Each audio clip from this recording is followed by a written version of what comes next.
लेकिन इन सब के बीच सबसे बड़ा खेल किसी ने बनाया या बिगाड़ा है तो वो वैसे दिख रहे हैं और उनसे ही खास बातचीत की है आज तक ने। सुनवाते हैं आपको।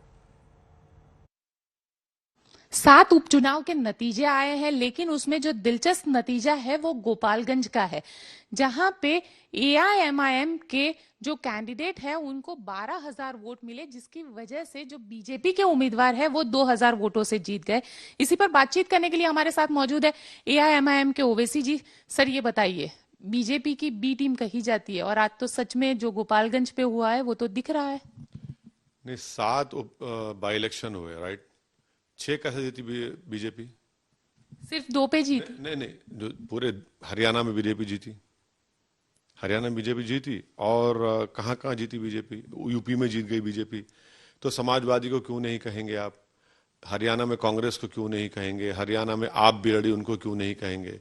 तो ये जो मिजाज बन गया है ना कि ओवैसी का नाम आते कि मुसलमान, और कांग्रेस का नाम आते कि सब खामोश हो जाते हैं, आपका नाम आते सब गूंगे हो जाते हैं, तो ये गलत है। अच्छा, जहां से गोपालगंज में जहां हम बीजेपी जीती बोल रहे, वहां पर तो लालू के साले लड़े, साधु यादव, जो पहले वहां के विधायक भी थे, एक सांसद भी थे। वीआईपी मल्ला पार्टी भी लड़ी वहां पर। इस पर कोई बात नहीं करेगा, ना मीडिया करेगा, ना हमारे जो अपोज कर रहे हैं, बस उनको एक ही मिल गया है। भाई, हम ये बोल रहे हैं कि भाई लोकतंत्र है, कोई भी लड़ेगा, कोई भी जीतेगा, कोई भी हारेगा। गुजरात से बीजेपी कांग्रेस के कितने 15 या 16 एमएलए भाग गए, उसके ऊपर कोई बात नहीं करे, कैसे भाग गए? आपने कांग्रेस ने शिवसेना से अलायंस किया, महाराष्ट्र में सर्टिफिकेट दे दिया सेकुलर होने का।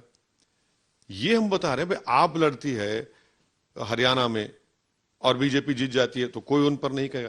तो ये इससे एक बात मालूम होती है कि अल्पसंख्यक समाज को डरा के रखो और उनसे कह दो कि तुम पॉलिटिकल लीडरशिप की बात ही नहीं करना, हमारे गुलाम बन करो, हमारे कैदी बन करो। तो ये तो गलत है। भाई, सब इलेक्शन लड़ सकते, हम भी लड़ेंगे। हमारा बिहार में हमारे विधायक हैं, 5 जीते थे, 4 को राजद ने खरीद लिया, 1 बाकी है, उस पर भी कोई बात नहीं करता। तो ये सब माने आप सब करेंगे तो वो आपका चाणक्य है, आपका स्ट्रेटेजी है। और हम चुनाव लड़ते तो क्यों लड़ रहे? अरे भाई, चुनाव नहीं लड़ेंगे क्या? हम लड़ना चाहिए चुनाव। हमको लोकतंत्र में भरोसा है, हमको अपनी आवाज उठाना है, अपने मसाइल को हल करना है, तो ये हम इसलिए कर रहे हैं। लेकिन क्या गुजरात में भी इसी तरीके की रणनीति होगी? 27 साल से भाजपा जीत रही है। चलिए, हमको आपने मेडल दे दिया तो कांग्रेस को मेडल देंगे आप? 27 साल से भाजपा जीत रही है चुनाव। 1984 में आखिरी मर्तबा एक अल्पसंख्यक समाज का मुसलमान लोकसभा का मेंबर जीत कर गया। कौन जिम्मेदार है इसका फिर? तो हमको इल्जाम लगाना आप इनके तमाम के लिए आसान बात है, मगर हमारे इन सवाल का जवाब कौन देगा? आपको जवाब ही नहीं है। मगर यही बता रहा हूं, फिर से कह रहा हूं कि यहां पर चाहे बीजेपी हो, कांग्रेस हो, आप हो, कभी नहीं चाहते कि अल्पसंख्यक समाज का मुसलमान एक पॉलिटिकल, उसकी एक वॉइस उठे, उसकी एक स्पेस मिले, उसका एम्पावरमेंट हो, उसकी एक उसका इंसाफ मिले, उसको उसका हिस्सा मिले। सबको यही है कि नहीं, जहां अल्पसंख्यक समाज मुसलमान का नाम आएगा, तुम ये टीम, तुम फुला टीम। अरे भाई, दूसरे भी तो पार्टी इलेक्शन लड़ रहे हैं, भाजपा जीत रही है। 300 भाजपा के एमपी 2019 में जीते। कितने आपने खड़ा किए, कितने कांग्रेस ने खड़ा किए? हम सिर्फ 3 खड़ा किए, 2 जीते हैं। एक में हैदराबाद की जनता ने बीजेपी को हराया, मैं सलाम करता हूं। इम्तियाज जलील, जो आप ही के फ्रेटर्निटी की थे, उन्होंने 21 साल के शिवसेना के एमपी को हराया। और तीसरा किशनगंज, जहां पर कांग्रेस कामयाब हुई, 3,50,000 वोट, 3,25,000 नीतीश कुमार लिए, 3 लाख लोग वोट हम लिए, 3 सीट लड़े। इससे साफ जाहिर होता है कि अल्पसंख्यक समाज मुसलमान को कभी भी भारत की राजनीति में सब पार्टी, जिसमें बीजेपी, कांग्रेस, आप सब शामिल है, समाजवादी, राजद, कि इनको इनकी आवाज ना बने, इनका लीडरशिप ना बने और इनको इसी तरह दबा के रखा जाए। लेकिन सर, गुजरात के चुनाव की बात करते हैं तो गुजरात के चुनाव में तो कहीं पर भी बहुमत में अल्पसंख्यक नहीं आते, किसी भी सीट पर नहीं। बिल्कुल, हम ये कहां कह रहे हैं कि हम सिर्फ अल्पसंख्यक समाज का वोट लेंगे? हम कहां ये दावा कर रहे हैं? हम तो कह रहे हैं कि हम सबका वोट लेने की कोशिश कर रहे हैं और मिलेगा हमको। हम बिल्कुल कोशिश कर रहे हैं। और अगर आप ये कह रहे हैं कि अल्पसंख्यक समाज का वोट नहीं है तो उसको कामयाबी नहीं मिलेगी, तो फिर क्या ये भारत की लोकशाही की कामयाबी है कि जिस समुदाय का आउट होगा वही कामयाब होगा क्या? तो फिर ये डेमोक्रेसी कहाँ होगी? ये तो एथनिक डेमोक्रेसी हो जाएगी। ये भी तो हमारे लिए खतरा है ना, हम तो ये नहीं कह रहे।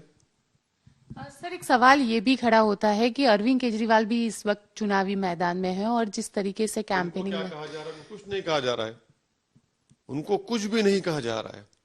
क्यों नहीं कहा जा रहा है? क्योंकि उनका नाम अरविंद है, मेरा नाम ओवैसी है। यही तो हम बता रहे हैं ना। ये कितना, आप देखिए कि ये कौन सी राजनीति है। उनको कुछ नहीं कहा जा रहा है, जबकि वो क्या क्या स्टेटमेंट नहीं देते हैं, क्या क्या नहीं बोलते हैं, मगर पूरे सवालात हमसे पूछे जा रहे हैं कि नहीं बीजेपी को कैसा हराएंगे, बीजेपी को कौन जिताएगा। भाई दूसरी पार्टी भी तो है, कांग्रेस 27 साल से भाजपा को क्यों नहीं हरा पाई? आम आदमी पार्टी आज लड़ रही है तो कोई उनको पूछता नहीं है, पर हमको ही लाकर पूरा फोकस कैमरे का, लाइट का हम पर लग जाता है। लेकिन सवाल ये भी आता है ना कि अरविंद केजरीवाल कभी मुसलमान का नाम नहीं लेते, जिक्र नहीं करते। अरविंद केजरीवाल तो बिल्किस बानो का भी नाम नहीं लेते। अरविंद केजरीवाल तो बिल्किस बानो का भी नाम नहीं लेते ना। अरविंद केजरीवाल तो कभी दिल्ली के दंगों में पीड़ित परिवार, चाहे वो हिंदू हो मुसलमान हो, उनका भी नाम नहीं लेते। अरविंद केजरीवाल तो वो जो बीच चौराहे पर लाकर जिन बच्चों को पुलिस ने पीटा, उनका भी नाम नहीं लेते। जिन घरों को डिमोलिश कर दिया गया इलीगल, उनका भी नाम नहीं लेते। तो मुकाबला ये है कि नरेंद्र मोदी से बड़ा हिंदुत्व की आइडियोलॉजी पे कौन चलेगा। ये मुकाबला हो रहा है कांग्रेस में, आप में, भाजपा में।